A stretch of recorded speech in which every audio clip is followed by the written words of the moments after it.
Hello, আসসালামু আলাইকুম। আশা করি সবাই ভালো আছেন।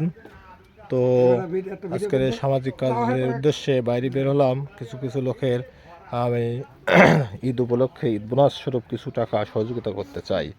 তো এখানে চলে আসলাম, একটা ছোটোখাটো দোকান দেখলাম এবং তার হাতেরও সমস্যা আছে। দেখি ভাই, কি অবস্থা? হাতে কি হয়েছে আপনার? দেখি হাতটা উঁচু করেন। দেখি ভাইয়া লজ্জা পাচ্ছে, কিন্তু লজ্জা পেয়ে কি হবে? হ্যাঁ হ্যাঁ, জন্মের সাথে এরকম হয়েছে, তাই না? আপনার কি হয়? না ভাইপো না? তো এই ছোটোখাটো দোকানের উপরে কি সংসার চালানো তো কঠিন হয়ে যায়, তাই না? কি করবো? তা এখন যাই হোক, আমি তেনাকে কিছু ঈদ বোনাস স্বরূপ সহযোগিতা করতে চাই। যেহেতু সবাই গরুর গোশ খাবে, সে যদি না খায় কেমন দেখা যায়? তা সেই হিসেবে তা আপনার কি খুশি না কি? 1000 টাকা দিলে হবে?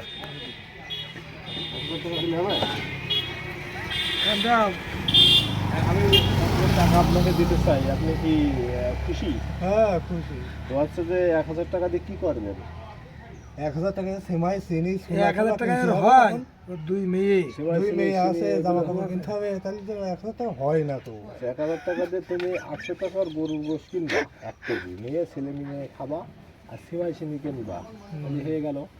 আর এই 500 টাকা তোমার মেয়ে ছেলেগুলো মিষ্টি কিনতে দেবা, 1500 টাকা, ঠিক আছে? আলহামদুলিল্লাহ। এই জন্য আমাদের এইটা বেশি বেশি লাইক শেয়ার কমেন্ট আল্লাহ করতে হায়াত বলো, দারাজ যাতে করুক। এই চ্যানেলের মাধ্যমে আরো কিছু লোক উপকারিত হয়।